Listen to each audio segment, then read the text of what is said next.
Xorazm viloyatida O'zbekiston temir yo'llari aksiyadorlik jamiyati tomonidan qayta ta'mirlanib, zamonaviy qiyofaga keltirilgan Xazaras temir yo'l vokzali foydalanishga topshirildi. Tantanali ochilish tadbirida so'z olganlar keyingi yillarda mamlakatimizda transport sohasi yanada takomillashib, temir yo'l tizimida yo'lovchilarga yaratib berilayotgan shart-sharoitlar hamda davlatimiz rahbari tashabbusi va temir yo'lchilarning sa'y-harakati bilan bunyod etilgan ushbu ko'rkam va zamonaviy vokzaldagi qulayliklarga alohida to'xtalib o'tishdi.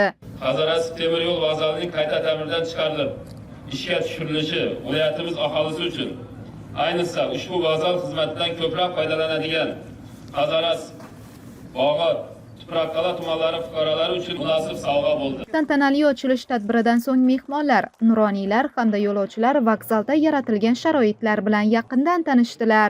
Oldin bu yerda bunaqangi vokzal bo'lmagan. Bir odamlar kelib, bir kichkina xonadan biletni olib, sovuqda turib, poyezdga minib ketgan. Lekin bugun go'zal, chiroyli, shinam, odamlarga ma'qul, juda yaxshi vokzal qurildi. Bu xalqimiz uchun juda yaxshi. Xalqimizning baxti, xalqimiz bundan davlatdan rozi bo'lib, prezidentdan rozi bo'lib, shu yerda xursand bo'lib ketishadi. Albatta bu vokzalning qurilishi yana Xorazm viloyatini salohiyatini kuchaytirishga, uni sanoatini kuchaytirishga albatta xizmat qiladi. Xorazm xalqi uchun, Xazaras xalqi uchun men o'ylaymanki bu 25-yilning baxti deb o'ylayman. İşonchim komil, 26-yil Xazarasliklar shundan yana ilhomlanib, tasavvuri kuchayib, yana ishlarini yaxshi qiladilar. Ta'kidlash joiz, ilgari ushbu vokzalda yo'lovchilarga sifatli servis xizmat ko'rsatish imkoniyati mavjud emas edi. Qaytadan rekonstruksiya qilingan zamonaviy vokzal binosi yo'lovchilarga qulaylik va xavfsizlik talablari asosida qurilgan.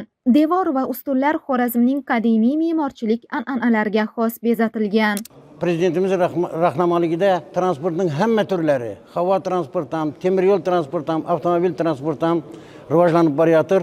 Mana yangi temir yo'l vokzalida turibmiz. Juda go'zal bo'ldi, juda chiroyli bo'ldi. Xalqimiz bundan minnatdor. Ko'p yillar xalqimizga xizmat qiladi, Xudo xolasa. Endi so'nggi bir yilda Xazarasimiz uchun respublikamiz prezidenti rahnamoligida 200 milliarddan ko'proq mablag' ajratildi. Bu yangi binolar, yangi mahalla binolari, ko'chalar, 3000 yillik tarixga ega bo'lgan Sulaymon Kalomimizning tevarak atrofi shuningdek go'zal bo'ldi. Velodorojkalar, piyodalar yo'laklari, yo'llarning asfalt bo'lishi, qolaversa tumanimizdan bilasizlar yaxshi Polvon kanali o'tgan, Xorazm viloyatini suv bilan ta'minlaydigan kanal. Uning deyish tavarakida shuningdek bir ajoyib xalqimizga dam oladigan, hordiq chiqaradigan bir katta bir maskan qurildi. Biz nuroniylar, biz yosh kattalar, hamma xalqimiz, aholimiz prezidentimizning olib borayotgan siyosatlaridan juda minnatdormiz. Xazaras temir yo'l vokzalida yo'lovchilar uchun barcha qulayliklar yaratilgan bo'lib, vokzalda bir vaqtning o'zida 250 nafar, bir kun davomida esa 1000 nafar yo'lovchiga xizmat ko'rsatiladi. Bu vokzalimizning imkoniyatlarini aytadigan bo'lsak, ushbu vokzalimiz yuqori darajada xizmat ko'rsatish xonalari, tibbiyot punktlari mavjud.